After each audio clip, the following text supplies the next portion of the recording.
जुल्करनैन इकबाल से। जरा Panama case के बारे से बात करते हैं।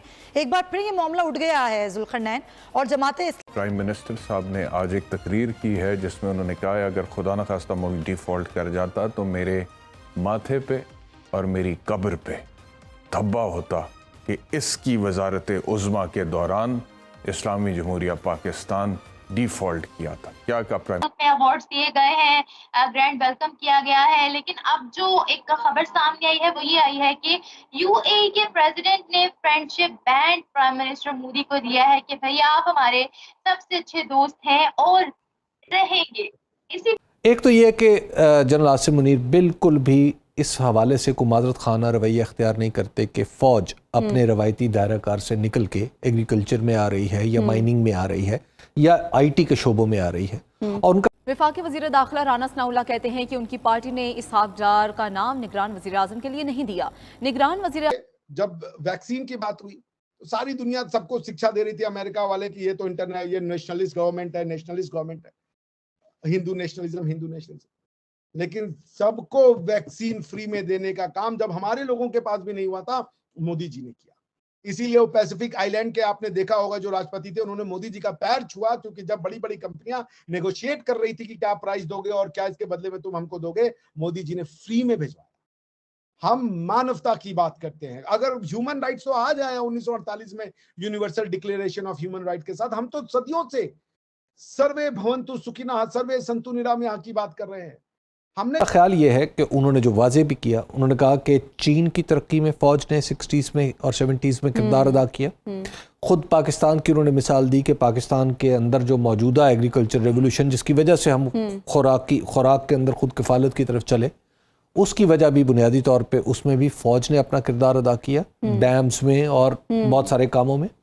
और फिर उन्होंने इंडोनेशिया की मिसाल भी दी कि वहाँ की इकॉनमी को कैसे ऑर्गेनाइज करने की वहाँ की फ़ौज ने कोशिश की। तो उन्होंने कहा कि उनका जो मतलब ये था कि अगर पाकिस्तान की फ़ौज भी ये काम कर रही है तो दरअसल ये सिक्योरिटी से एक लिंक्ड सिचुएशन है जिसके अंदर हम काम करने के लिए और अपने पूरा उन्होंने कहा कि हम तैयार हैं, क्योंकि फूड सिक्योरिटी जुड़ी हुई है। तो मोदी जी अगर टर्की में कुछ होता है तो चूंकि वो भारतीय हैं, और भारतीय होने का मतलब क्या है कि हमें दुनिया का दुख हमें अपना दुख लगता है, तो हमें दुख होता है कि नहीं चलो मदद करेंगे। हम ये नहीं देखेंगे कि तुर्की मुसलमान मुमालिक है, हम ये नहीं देखेंगे कि तुर्की जो है वो कश्मीर पे हमारा साथ देता है कि नहीं।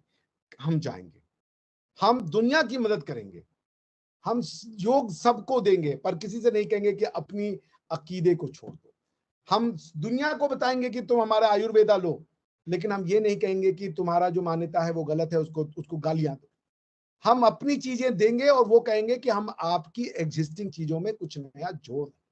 हम आपको गालियां देने नहीं आते हैं, हम आपको झूठा सच्चा बताने नहीं आते, हम सिर्फ आपको गले लगाना चाहते हैं। और ये सिर्फ भारत कहता है और करता है। जैसे हमको रूल ऑफ लॉ चाहिए, अस्तगफिरुल्लाह, रूल ऑफ लॉ आपको चाहिए। आपका जो लॉ है वो शरई लॉ, उससे बेहतर कोई लॉ हो सकता है? बेस्ट लॉ है वो। आप कह रहे हो रूल ऑफ लॉ चाहिए। जब सारे लॉज आ चुके हैं, जब लॉ बन चुका है, तो पार्लियामेंट जो एक इंस्टीट्यूशन है उसका खाली काम लॉ बनाने का है। आप कह रहे हो कि हमको वो चाहिए, किसी के नहीं है। क्यों? कि आप खुद के नहीं है। आप सिर्फ आपकी एक आइडेंटिटी है जो आप श्योर है, यू आर नॉट इंडियन, बस। उसके अलावा आप ना तो मुसलमान है ना तो पाकिस्तानी है, क्योंकि आपको कुछ पता नहीं है। बस आपको ये पता है कि हम इंडियन नहीं है। तो जो इंडियन करता है यानी हिंदू करता है, जिसको आपकी भाषा में, उसका अपोजिट करो, बस। अभिषेक जी, अगर देखा जाए तो लगभग तमाम ही मुस्लिम ममालिक के ताल्लुकात जो है वो भारत के साथ काफी ज्यादा अच्छे हैं, टर्म्स काफी ज्यादा अच्छे हैं, लेकिन पाकिस्तान की जब बात की जाती है तो पाकिस्तान के साथ ही काफी ज्यादा क्लैशेस बीच में से निकल आते हैं। सबसे पहली बात ये बोली जाती है कि मुसलमान जो है वो भारत में सेफ नहीं है, सबसे पहले उनकी सिक्योरिटी दी जाए, कश्मीर को हमारे हवाले किया जाए, तभी जो है वो भारत के साथ टर्म्स अच्छे होंगे। ऐसी कोई कंडीशन किसी और मुस्लिम ममालिक की जानिब से लगाई नहीं जाती है, ऐसा क्यों है?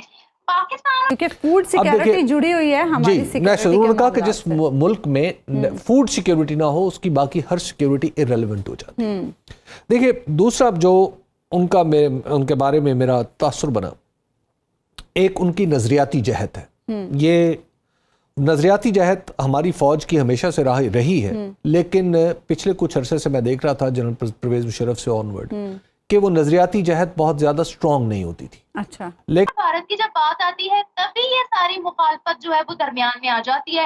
हालांकि अगर हम दूसरे ममालिक की बात करें, वहां पर तो बड़ा ग्रैंड वेलकम हो रहा है, तोहफे तोहफे दिए जा रहे हैं, दोस्त बनाया जा रहा है। क्या बात नहीं सुनते, मेरी बात नहीं मानते, क्योंकि उसको इस कॉन्स्टिट्यूशन से डर लगता है, क्योंकि वो उसकी शिनाख्त का क्वेश्चन है कि अगर वो भारतीय कॉन्स्टिट्यूशन में अपनी सारी पॉलिटिकल शक्तियां निहित कर दे तो क्या वो भारतीय होगा या मुसलमान होगा? क्या वो पहले मुसलमान बनना चाहता है या पहले भारतीय बनना चाहता है? अगर वो भारतीय संविधान के दायरे में आकर के भारत के संसद के द्वारा बनाए गए सारे नियमों को मान रहा है तो फिर वो मुसलमान कैसे रह जाए? जैसे यूसीसी अगर वो मान ले, फैमिली लॉ के मैटर मान ले, जबकि वो 80 to 90% यूनिफॉर्म सिविल कोड में रह रहा है। अब वो क्वेश्चन लॉ का नहीं है उसके लिए, वो क्वेश्चन उसकी शिनाख्त का है। अब वो उसको मेंटल फियर है। अब उसको बोला जाएगा कि तुम शादी जो है हिंदुओं की तरह करोगे, तो वो मेंटल, वो अपनी आइडेंटिटी की लड़ाई लड़ रहा है।